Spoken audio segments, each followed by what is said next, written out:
एकजना मान्छे 3 तल्ला माथि आरामसँग बसेर खुट्टा चाहिँ झुलाएर यसरी चाहिँ सिन हेरिरहेको थियो। त्यतिकैमा एकजना साथीहरु, ए राम, तँलाई थाहा छैन? तँलाई थाहा छैन के भन्छ? तेरो श्रीमती त गई नि। छ्याम हाम फाल्छु त्यहाँबाट। मेरो श्रीमती।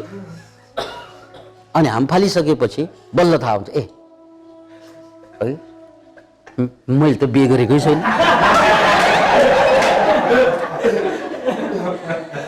अनि बज्रिन आँटेछ त्यहाँ है।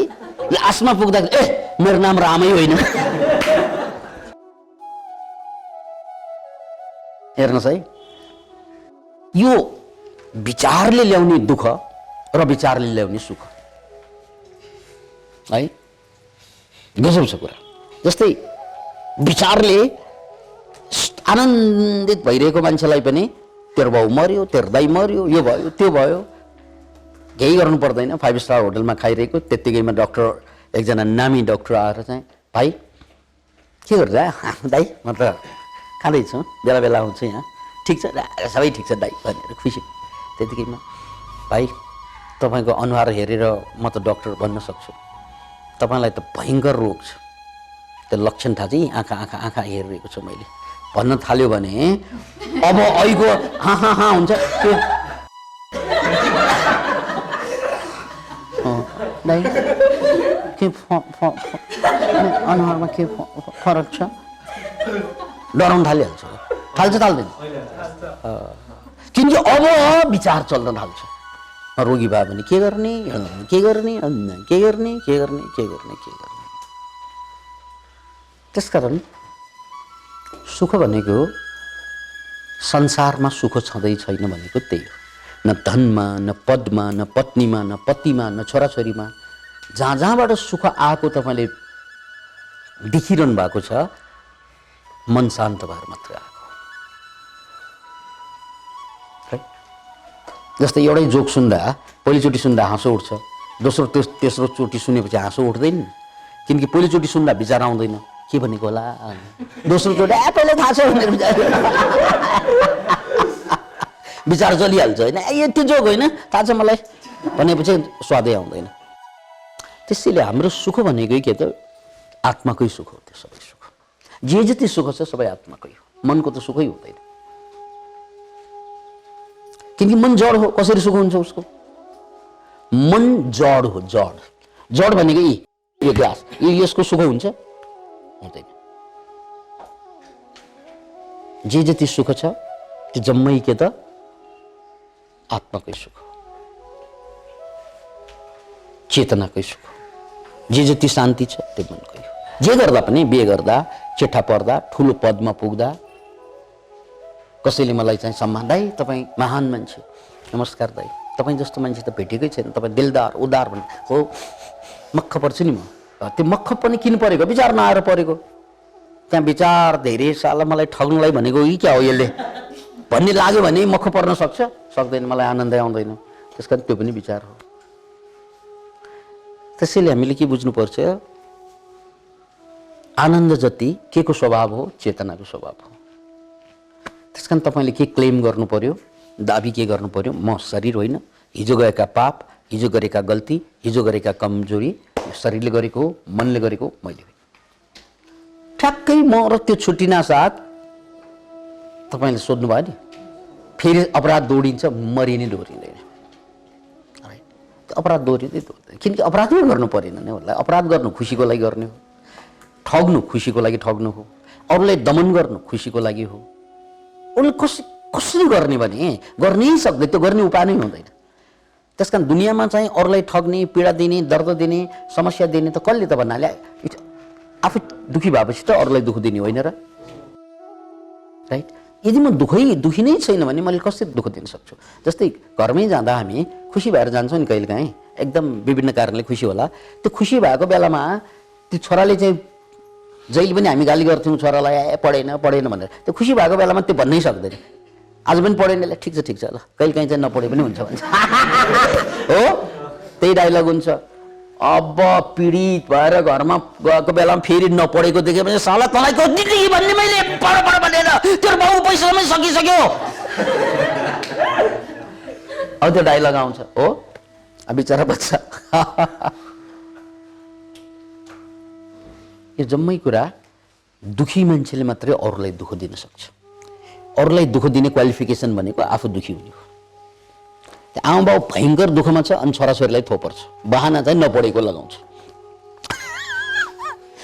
नपढेर चाहिँ त्यो पेलेको होइन छोराछोरीलाई, ऊ दुखी छ अनि बहाना के हुन्छ छोराछोरीले पढिदिँदैन।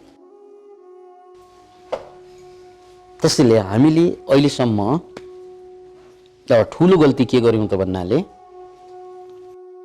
शरीर र मन म भनेर ठान्यौँ।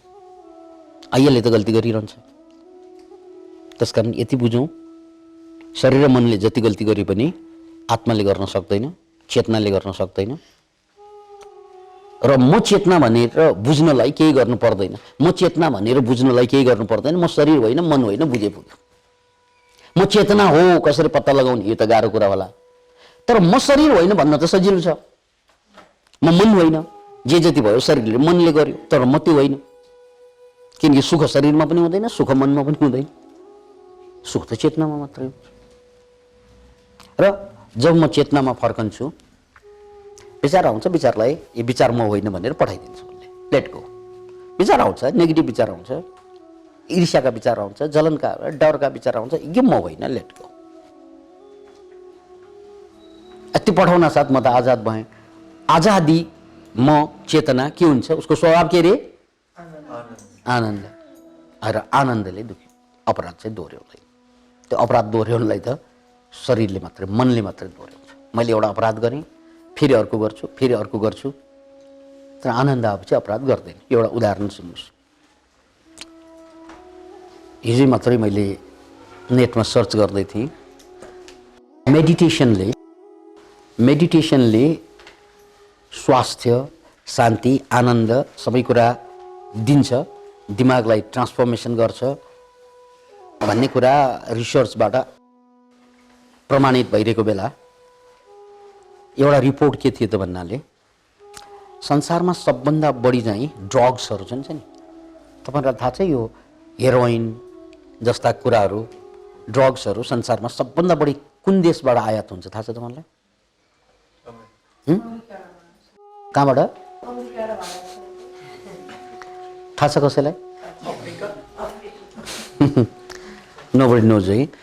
अब यो अलिकति पुरानो इन्फर्मेसन हो, अहिले थाहा छैन मलाई। अलिकति अगाडि कोलम्बिया, संसारको सबभन्दा बढी 80% ड्रग्स चाहिँ त्यहीँबाट आउँछ भन्छ। कोलम्बिया पनि अमेरिकै हो तर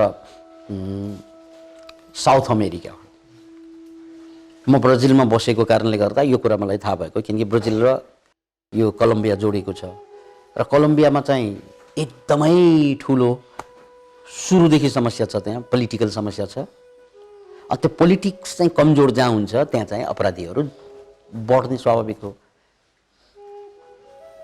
अनि सबभन्दा बढी चाहिँ ड्रग्स चाहिँ उत्पादन त्यहीँकै मान्छेहरूले गरिरहेको अवस्था। अहिले यो हालसालको कुरा होइन, अलिकति अगाडिको कुरा। अहिले के हो मलाई थाहा छैन।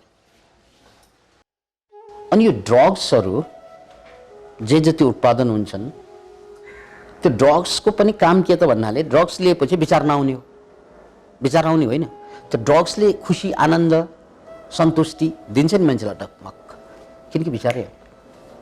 त्यस कारण दुनियाँमा ड्रग्सको यत्रो ठुलो प्रभाव किन पर्यो त भन्नाले मान्छे खुसी हुन चाहन्छ, आनन्दित हुन चाहन्छ। अनि उसले आनन्दको लागि पैसा कमाउँछ, देश घुम्छ, विदेश घुम्छ, के गर्छ, तर सबै गर्दा पनि त्यो क्षणिक भन्ने थाहा पाएपछि आजित भइसकेपछि अनि मान्छे ड्रग पनि ट्राई गरिदिन्छ। ड्रग पनि त क्षणिक हो, फेरि क्षणिक हो, त्यसले त बिगार्दै लान्छ। ओके, त्यसैले मैले यहाँ प्रसङ्ग भन्नै पर्ने प्रसङ्ग के त भन्दा ड्रग्सकै सेरोफेरमा कोलम्बियामा संसारको खरबपति ड्रग डिलरहरू छन्। खरबपति ड्रग डिलरै खरबपति भन्ने विश्वको धनी मान्छेको सूचीमा उनीहरूको पनि नाम आउँछ। कति उत्पादन गरेको होला उनीहरूले, जस्ट क्यानट इमेजिन इट। त्यस्तो मध्ये एकजना निक भन्ने मान्छेको रिपोर्ट चाहिँ थियो त्यहाँ। निक भन्ने मान्छे कोलम्बियाकै ड्रग डिलर, ड्रगबाट करोडौँ कमाइरहेको मान्छे। त्यसलाई समातियो समातिने काम त भइरहन्छ, जेलमा हालिदियो। अनि त्यो निक जेलमा बस्दाखेरि ड्रग बेचेर यति पैसा कमाएर मोज मस्ती गरिरहेको मान्छे एकदमै खत्तम जेलमा लगेर साह्रै दुःख पाउने भद्दा पुरानो त्यस्तो जेलमा लगेर राखिदिँदा त्यो निकले चाहिँ किताब पढ्न खोजे क्या त्यहाँ। उसले जेलमा चाहिँ किताब थियो, लाइब्रेरी थियो। सौभाग्यवश उसको हातमा चाहिँ योगको किताब पढ्यो। अनि त्यो योग किताब हेरेर योग चाहिँ गर्न थाले। झन्डै झन्डै मेरै जस्तो कहानी। मलाई यो कब्जियत भएर योग गरेँ। उसले चाहिँ अब ड्रग बेच्ने मान्छे, मोज मस्तीमा बसिरहेको मान्छे जेलमा गाह्रो भएर टाइम पास गर्नको लागि योगको किताब चाहिँ पढ्न थाल्छ। अब टाइमै टाइम जेलमा त है। त्यसपछि त्यो किताब हेर्दै योग गर्न थाल्छ। योगमा चाहिँ बिस्तार बिस्तारै योग ध्यान प्राणायामका कुराहरू आउँछ। अब जब प्राणायामबाट ध्यानसम्म पुगे, ध्यानसम्म उसलाई त गजबसँग चाहिँ परिवर्तन हुन्छ एकै महिनामा। पहिलो महिनामा है, किनकि जेलमा त उसलाई फुर्सदै फुर्सद। पहिलो महिनामै उसलाई यति आनन्द यति शान्ति आउन थाल्यो। पहिलोचोटि उसलाई लाइफमा के बोध भयो भने ओहो जेलमा त पहिल्यै आउनु परेन रहेछ। किनकि संसारमा त उसलाई फुर्सदै हुँदैन। एउटा त पैसा कमाउने र अर्को फेरि उता अपराधी हो, पुलिसले खोजिरहेको हुन्छ, त्यहाँ त जेल पनि बिजी। तर यहाँ आएर फुर्सदै फुर्सद। जेलमा पहिल्यै आइदिएको भए पनि हुन्थ्यो भन्ने बोध भयो होला एक महिनापछि। ओहो अब जेलमा त सुक्को हुँदैन, पैसा त हुँदैन जेलमा, खाना पनि उस्तै हुन्छ, ठाउँ पनि उस्तै छ, सबै कुरा खत्तम छ। जेल भनेको सबभन्दा खत्तम ठाउँ। तर त्यस्तो ठाउँमा अद्भुत आनन्द उसले त्यो 5 स्टार होटलमा बसिरहँदा नपाएको आनन्द पहिलोचोटि चाहिँ बोध गर्छ निकले। अब जेलको त पिरियड हुन्छ यति बस्ने भन्ने। जेलबाट फर्किँदा त उसले सारा चाहिँ त्यो करोडौँ कमाइरहेको व्यवसाय फुट्ट फालेर योगा टिचर बन्न थाल्छ। Can you imagine? थोरै अब योगा टिचर भएर त कति पैसा होला? खुसी त पैसा ल्याउने होइन रहेछ भन्ने पहिलोचोटि बुझ्छ उसले। र अहिले उनी इन्टरनेसनल योगा टिचर। निक ब्रेवर उसको नाम, निक ब्रेवर, इन्टरनेसनल योगा टिचर। र हार्वर्ड युनिभर्सिटीले गरेको एउटा रिसर्चमा उनलाई पनि सामेल गरेको।